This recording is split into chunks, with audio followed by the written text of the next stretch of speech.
Hey, what's up, y'all? This is Rodney, and I'm back. And I just wanted to come in and run my mouth and talk about the mess. All right, y'all. So this is an update. We talked about Megan Thee Stallion and the lawsuit that has been brought by her former photographer. Now Megan's camp has spoken out against those claims, and this is what they had to say. I'm going to put the link to both of the articles. The article that I read some of the article in the previous video, and also I'm going to put the link to this article in the video too. All right, so this is according to Variety. All right, so Variety.com. This is what they had to say. Megan Thee Stallion's attorney denies former photographer's harassment allegations in an attempt to embarrass her. So Megan Thee Stallion's former photo and videographer alleges he was forced to witness her having sex with a woman in a lawsuit filed Tuesday in Los Angeles. Plaintiff Emilio Garcia is also accusing the Texas-born entertainer of harassment in a hostile work environment. Garcia names Roc Nation, who manages Megan and Megan's touring and entertainment companies, as defendants in the 42-page suit that alleges wage and hour violations. He claims Megan berated and directed fat-shaming comments towards him, citing direct quotes such as "fat B," "spit your food out," and "you don't need to be eating." We already talked about how he claims that she had sex with someone. I'll just say, okay, in the lawsuit, Garcia details an obscene incident that was to have occurred in Ibiza during June 2022 after a night out. Garcia recalls being with Megan and 3 other women in an SUV when Megan began to have sex next to him. He says Megan told him never to discuss what you saw, and that when they returned from the trip, his compensation structure was changed from a monthly flat rate to a pay-per-task arrangement. The lawsuit alleges that Garcia was not allowed to work for anyone else and was denied overtime pay and breaks while he was working with Megan.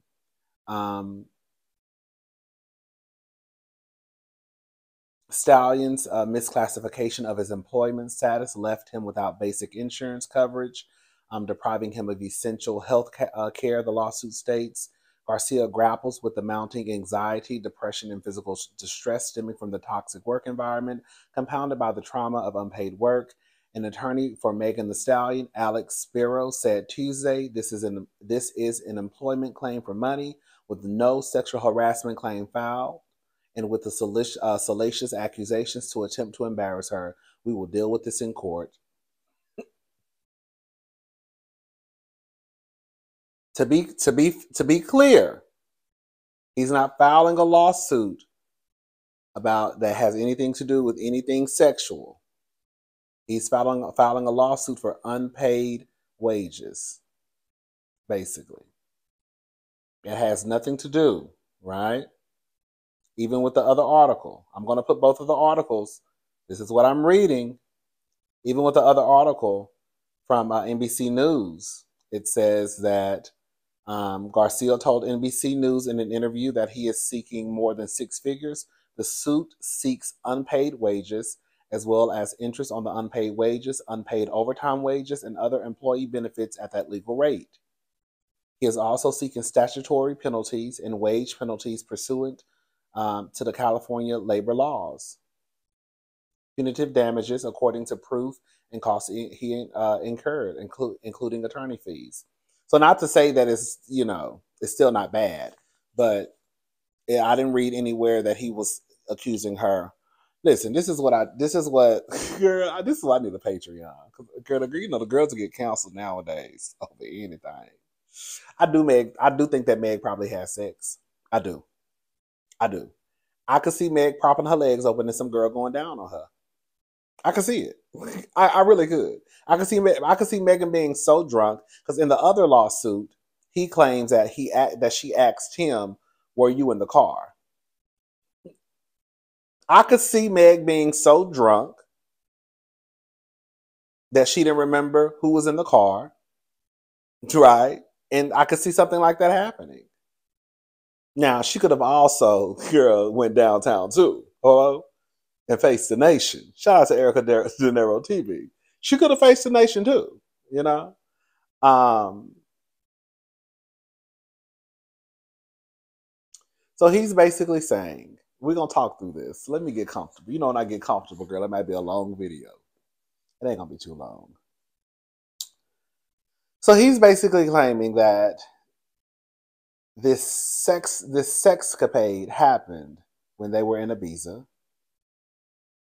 And afterwards, Megan retaliated by reducing, or someone from Megan's team retaliated by reducing his salary, his wages. But also, he was still doing pretty much the same amount of work.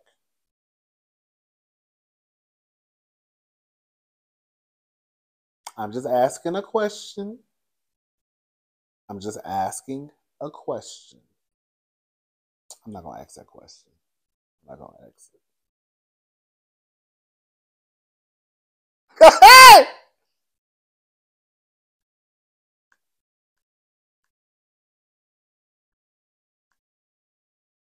I'm just going to ask a question.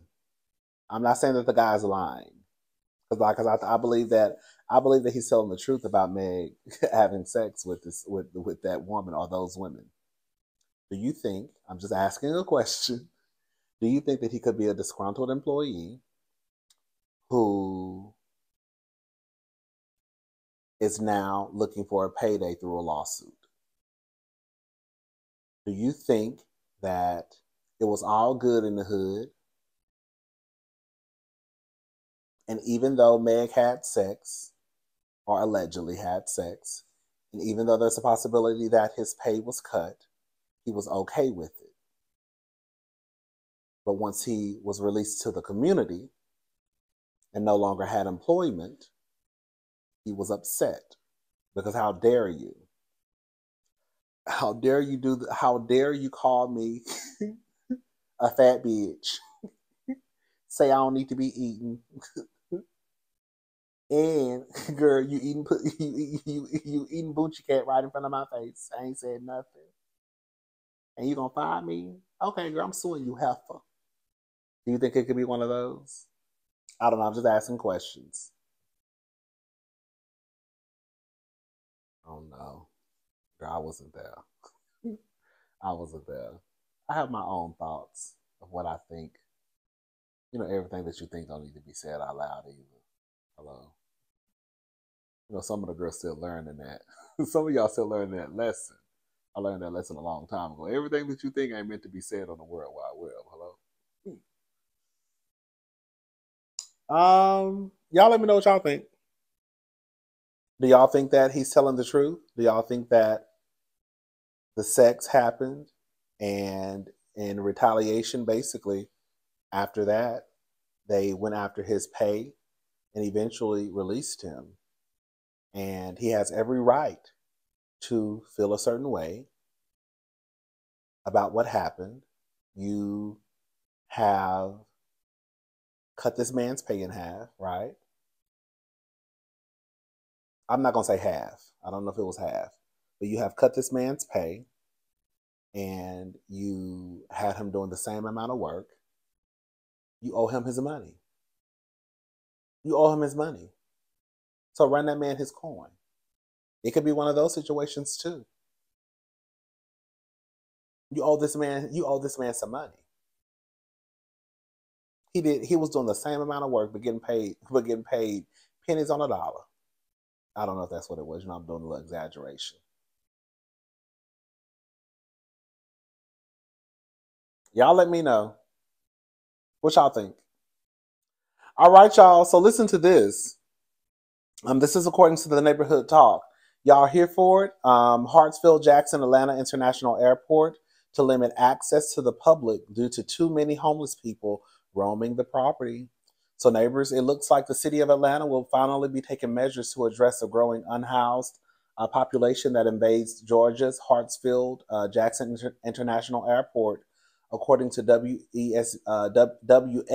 TV 2 News. The new rule conforms with the February approved legislation by the city council. The regulation essentially state that you must have a valid purpose for entering the airport. You are not allowed to linger, solicit, or locate a spot to sleep. The new regulation was taken into consideration after multiple complaints from workers and travelers. About three trains come in full. Well, I'm sorry. About three trains come in full of unhoused individuals and other people mixed into that crowd, and that creates a problem at the airport. Keith Hardrick, a homeless advocate, said to WBS WBS TV 2 News. Is it WSB TV or is it WBS TV? Because y'all got on one line, y'all got WSB TV 2 News, and this line you have WBS TV 2 News. I guess it don't matter, girl. Previously, terminal access was restricted from 11 p.m. to 4:30 a.m. at the airport. However, this restriction is now in effect 24/7. According to the airport, only those with valid tickets, those meeting other travelers, employees, contract workers, and those with valid business, I don't know what qualifies as valid business, will be allowed entry. Some travelers are in support of the new restrictions. However, others believe it is too harsh on a vulnerable population. As far as the homeless, if they are not bothering anybody, what's the big deal? Traveler Cody Haley said.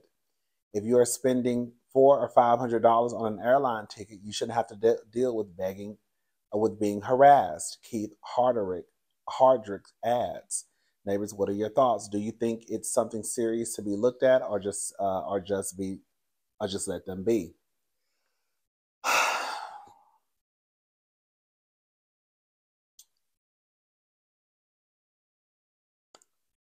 This is one of those like not tough, but I think having a conversation like this, some thoughts can come across as insensitive because that is that is a vulnerable position to be in, right?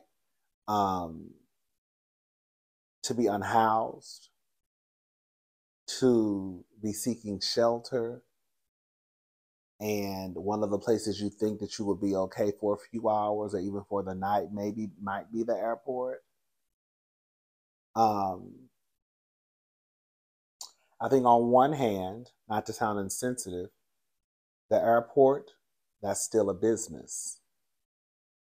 And I think that if you personally owned a business, I guess I would ask the question, how would you feel if there were people coming into your business, homeless people coming into your business, and could possibly affect the business, the bottom line? I guess at the airport, it don't matter because, girl, if you gotta go, you gotta go. This ain't like the coffee shop, right? Girl, you got some homeless people. How like sometimes you'll like go to a convenience store and you may see, homeless people or unhoused people standing outside, and you like, girl, I just go to another convenience store, girl. I just go get some gas somewhere else, girl. This is not the same in a way because, girl, if you going to the airport, girl, you gotta be, girl, you're at the airport for a reason. It ain't like you about to go to the other one on the other side of town. You know what I'm saying? So I could see it through that lens of like, this is still a business that we have to run. I do also understand that there are folks who are unhoused who don't bother anybody. They don't. They just want to be warm or cool, and they just mind their business. But then there are some folks who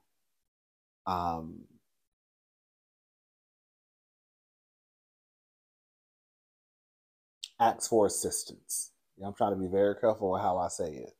They ask for assistance. And I don't know if you've ever been in a position where you've probably had 3 or 4 people walk up to you back to back, right, asking for money, right?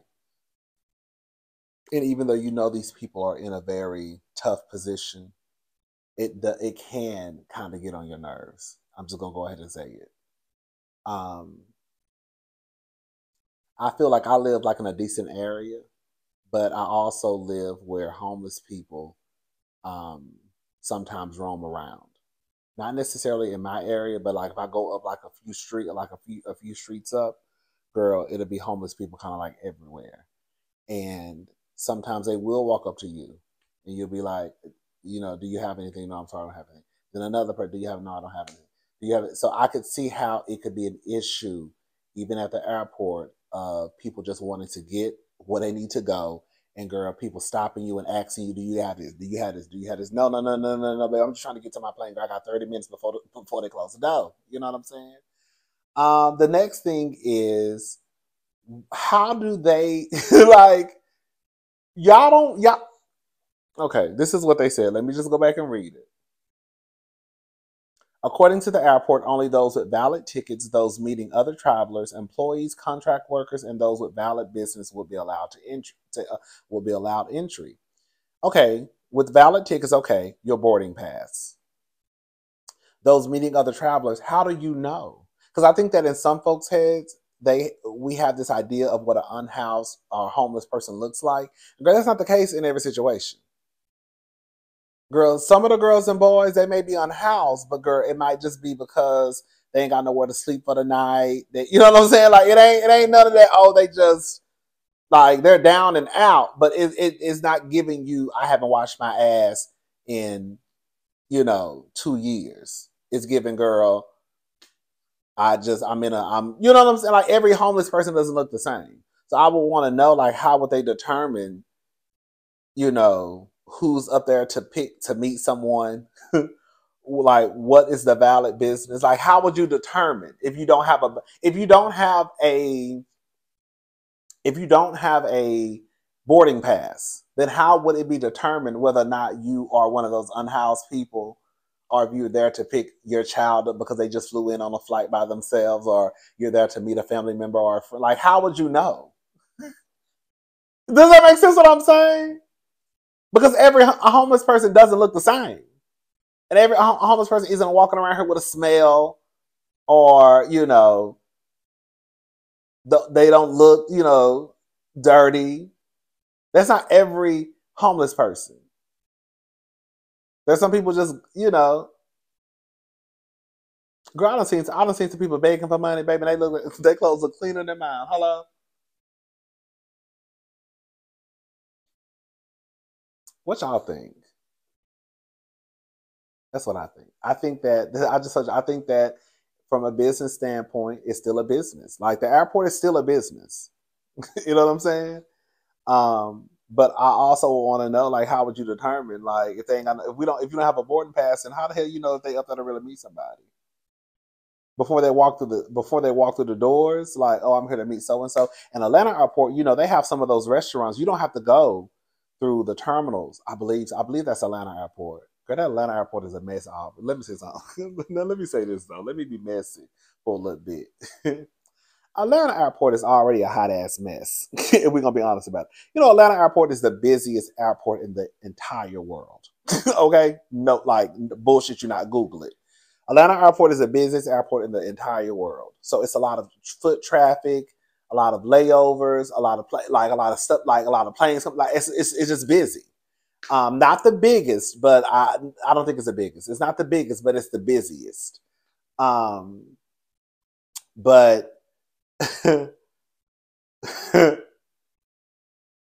it's already a headache. Ooh, I don't want to sound like an asshole, because I have a very soft spot when it comes to, especially now in my age. Not necessarily when I was younger. When you're young, you just ignorant. Well, not everybody. You may have an ignorant way of thinking, but now since I'm older, like I kind of have a soft spot when I see homeless people. But it's already bad enough that Atlanta Airport, you got to get to that month about 3 hours early.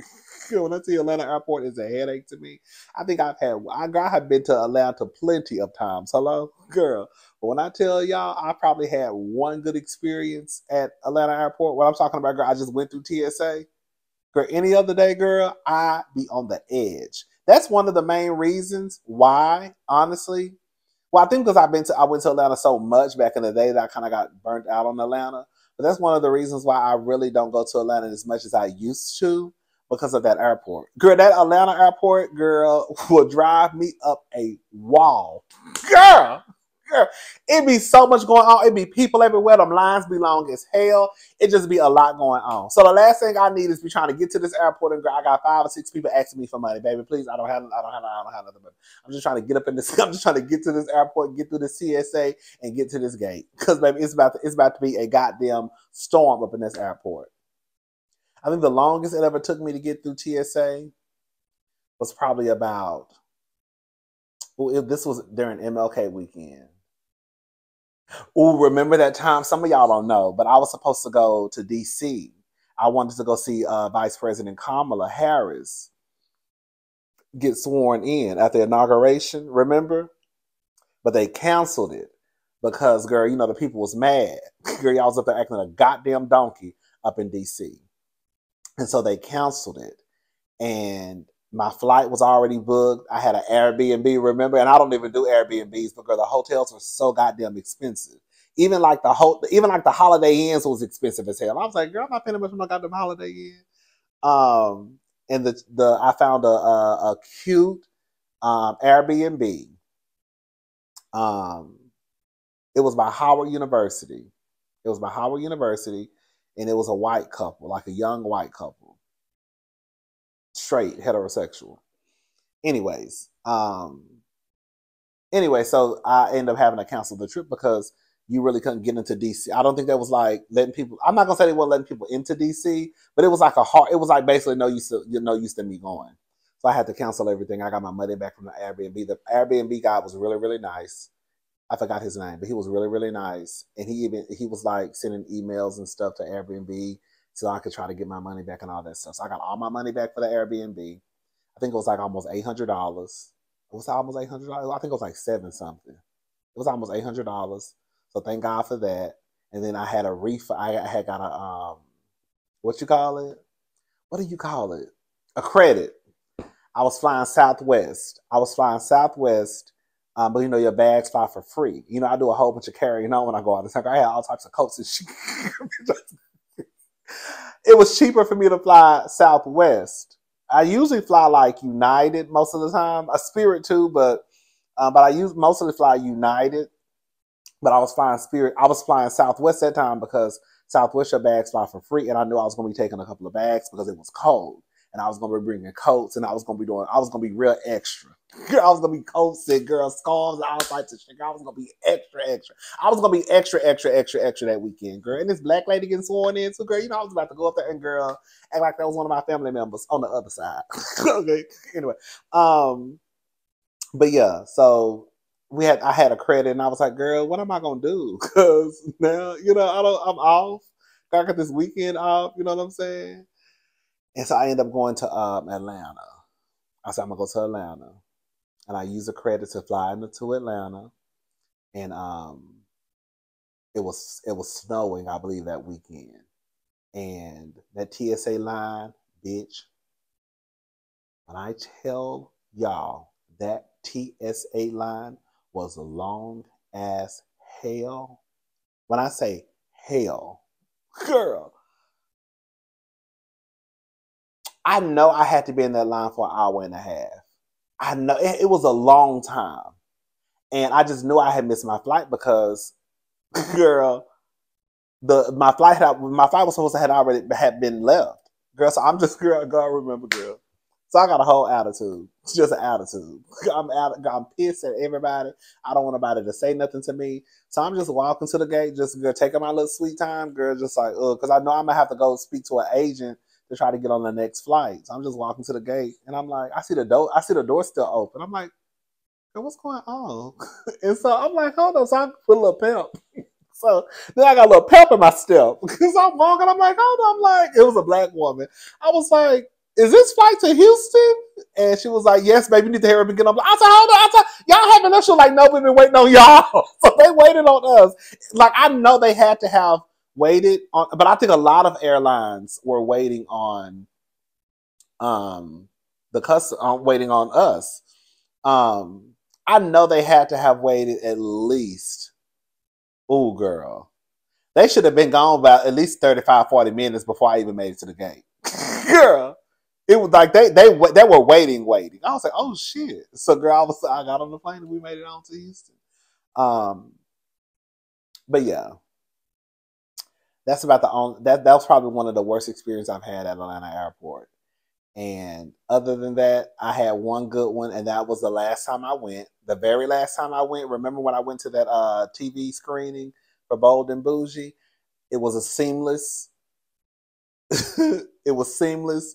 I walked in the airport. I had a little trouble with my bag. The man at the counter was trying to get me to sign up for a American Express Delta card. But I walk right. But I also now too. Ooh, did I tell y'all I got TSA pre-check? Bitch, I feel like a rich black woman, bitch. I forgot to tell y'all.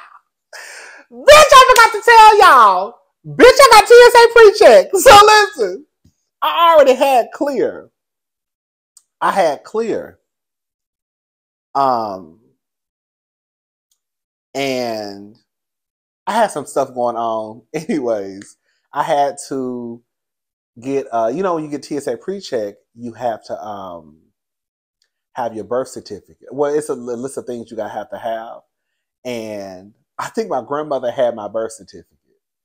And anyways, long story short, I had some other stuff going on I had to take care of, and I needed a birth certificate. And once I got my birth certificate, I was like, girl, I might as well go ahead and just sign up and get TSA pre-check. But I've been having my birth certificate for a minute now. But anyway, so one day I had was like, I might as well go ahead and get TSA pre-check. And so I went and did the whole TSA, you know, the application and all that. And then it came back, and so of course it said I was approved. And because I think I guess I got to do like a big. I don't know what they do, girl. I guess they do a background check. And so it came back and said that I was, you know, that I was good to go, and that was the day that I had clear in TSA pre-check. And but I don't think that was even the case though, because I know people who have TSA pre-check and clear, and they've been to Atlanta Airport, and they be like, "Bitch, I be ready to bang my head against the wall." Atlanta is a beast, bitch. Do you hear me? Like Atlanta is one of those places. Atlanta Airport is one of those places you have to get to, bitch. If it's snowing outside, if it's storming outside, well, bitch, you better get to the airport at least about 4 hours ahead of time. If they doing construction, bitch, give it 3.5. If it's a regular day, you really better get to the airport 2.5 hours before. Girl, I see people online that say they don't have issues at Atlanta Airport. I don't know how y'all don't, because bitch, every time I done been, except for the last time, I've always had an issue. And the issue is girl, them long ass lines. Girl, I ain't never just walked in. Here in Houston, swear to God, I can get to the airport. Baby, I have lost count of the times I have just pulled my ass up to the airport, girl, walked through TSA, got to the gate 10 minutes before they was about to close the gate. 5 minutes before they was about to close the gate. And just go in and take my seat. Girl, I have gotten to the airport like 20 minutes before. Girl, not 20. Okay, now I'm exaggerating. Okay, I just told a whole lie. About 35 minutes before. Probably even 30. And I've made it. Girl, yes. I don't have those issues. I do not have issues like that at the airport in Houston. I've never really had an issue. It was only one time I missed my flight. And I'm not going to tell that story. It wasn't me. It was because of my friend. We missed our flight altogether. And we had to just catch it the next day. But other than that, like I don't have issues like that at Houston Airport at all. Like at all. At that Atlanta Airport, baby, that should be ready to. Bitch, I be needing Tylenol, aspirin, Advil, everything. You name it, I need it. I be having a headache by the end of the day. Anyways, girl, I can run my mouth. All right, y'all, let's move on. Hey! Oh, listen to this. Tiffany Haddish says she uses a burner account to clap back at critics on. This is according to Bala Alert. So the 44-year-old comedian shared that she has a secret way of engaging with people who talk about her online. Excuse me. She uses a fake account on X, formerly known as Twitter. During a panel discussion over the weekend at the Los Angeles Times Festival of Books about her upcoming book, I Curse You with Joy, she humorously addressed the online chatter about her. People like to talk about me. I don't know why y'all talking about me so damn much, but that's okay. I like to talk about you too, she joked.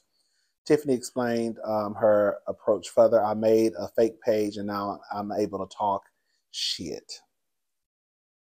Girl, Quantas just kept Tiffany ain't the only one. I mean, I ain't mad at it, girl. If people talking shit about you, you got the right to talk shit back. She ain't the only one. Some of y'all homies do it from Potomac.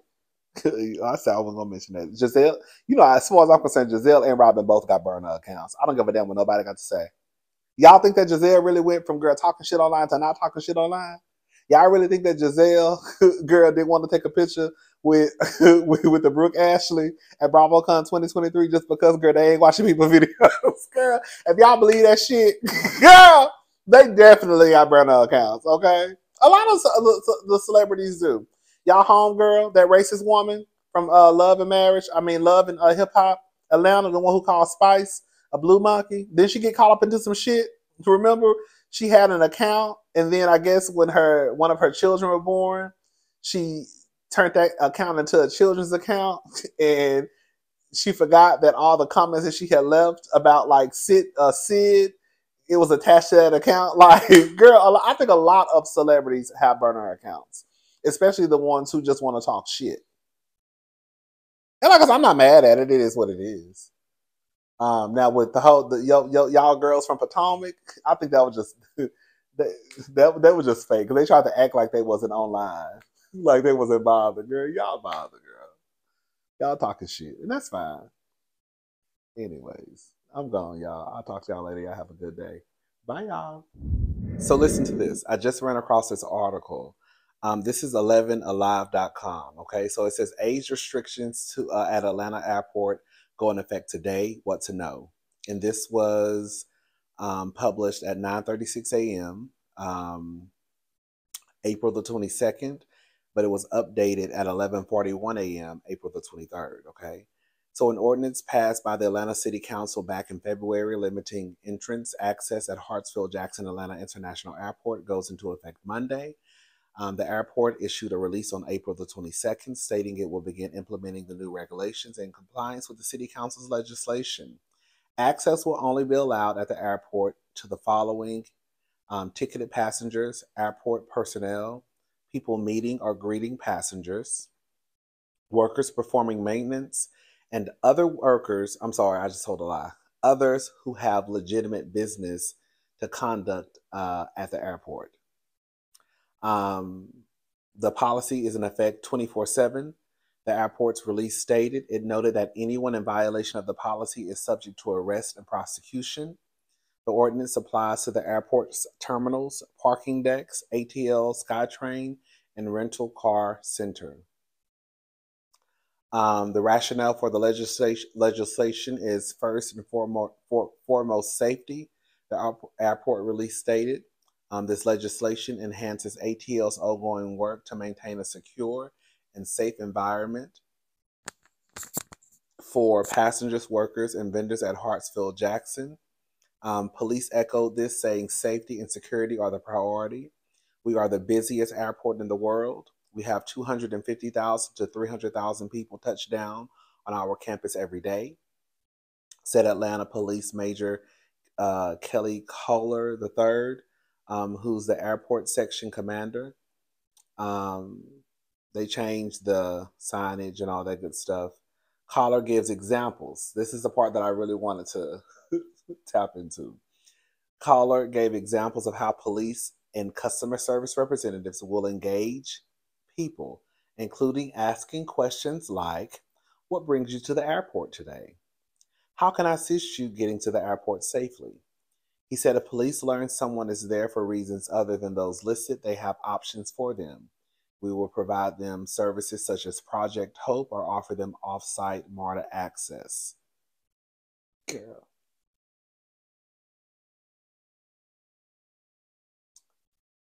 The policy was scrutinized at the time of its passage by people experiencing homelessness and homeless advocates, arguing the policy was targeting people using the airport as a safe haven. Councilwoman Keisha Whites assured there will be resources and support services to those individuals that are unsheltered. And we have an organization in the airport that will be supporting them. The new restrictions were also aimed at curbing increasing luggage thefts. Well, girl, quiet as it's kept, girl. Y'all need to be looking at the TSA because they be stealing, because they be stealing people's shit too. Hello, and complaints about unauthorized drivers soliciting passengers. The Associated Press reported, along with luggage thefts, police added they're hoping that this will help with auto theft issues happening with cars parked at the airport. It's one of those situations where it's like you have to have, like, you don't have to. Girl, you can do what you want. You can feel how you want to feel, but you do have a soft spot for these homeless people, for these people who may not have a place to go for that day, or girl, just don't have a place to go. I know that every unhoused person does not look the same, does not appear to look the same. It could be somebody who just got kicked out of their house the night before. And they're like, girl, let me go to this airport. And they just, you know what I'm saying? They probably still look clean and put together, but they just trying to find somewhere just to pop a squat for a few hours, right? I know it'll probably reduce some of the traffic, where it will reduce the homeless problem at the airport. So I guess if they see things running smoothly, then I guess they'll look at it as a win. But I also know that people will still. I mean, it'll probably help. It'll probably help with the problem, because at this point, I don't know. But I also know, girl, them cops and them customer service agents ain't gonna be out there, girl, trying to just help the homeless either. Oh, let me give you some information. What did they say? Girl, how can I help you today? We will provide them services such as Project Hope or offer them. Girl, no, y'all not. Them cops gonna be like, girl, get your ass about here before I send your ass to jail. And the customer service agents, they're definitely not giving the customer service, what are they? Customer service, what's the title? What was the title that I said?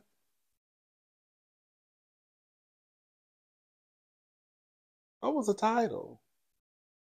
I know they said the police and customer service.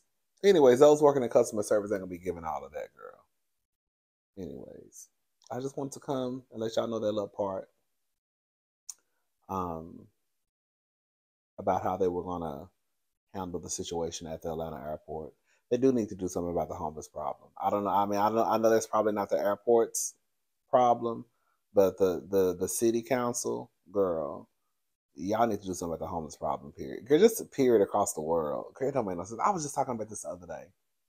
Girl, I know you can't. I don't like to tell people what to do with their money.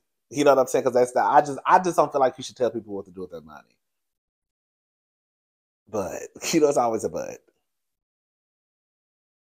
And it's nobody's, girl. Everybody, let me just say this, because I always try to like make sure I tap on a lot of stuff. Everybody got their own problems. Okay, everybody can't afford to be out here helping everybody. I completely get it. You know what I'm saying? Everybody is not in a position where they can just give out $10 to every homeless person, feed the homeless every day. Everybody's not in that position. Most people are not in a position where they could take care of their household and then go outside of their household and go take care of people on the street too. You know what I'm saying? But when you think about not all, but when you think about all these billionaires, not all, because it's not compared to the people in the world, it's not a lot. But when you think about these billionaires, it's like, girl, y'all could really come together. Because, girl, me, little Rodney, I can only do so much. Girl, I can only get a girl's $5 or $10. 10, girl, we pushing it, bitch. 10, girl. Girl, 10, girl, I had a good day. Okay? That day, the people watch my videos. You know what I'm saying, girl? Girl, it was a okay. We did okay that day. So I could probably spend $10 today. You know what I'm saying? The most I've ever given somebody was $25. It was like $25 or $30. It was a family. It was a black man, Well, ain't none of y'all business. Anyways, people do what they can do. And girl, people just do what they do. But I just like, girl, if people really came together, like especially these wealthy, girl, y'all could really help out a few people. I know y'all might not cure the homeless problem, right? But and I know that some situations are worse than others. But I do believe that if some of these people came together, that they could really help out a few of these people. They really could. I think they could. But like I said, girl, it's not my place to tell nobody what to do with their money because I don't want nobody to tell me what to do with mine. You know what I'm saying? But girl, y'all got a lot. Okay. And compared to them, girl, I'm damn near homeless compared to the billionaire. Hello? Girl. Anyways, child, that's all I wanted. All right, I'm going. I'll talk to y'all later. Have a good day. Bye, y'all.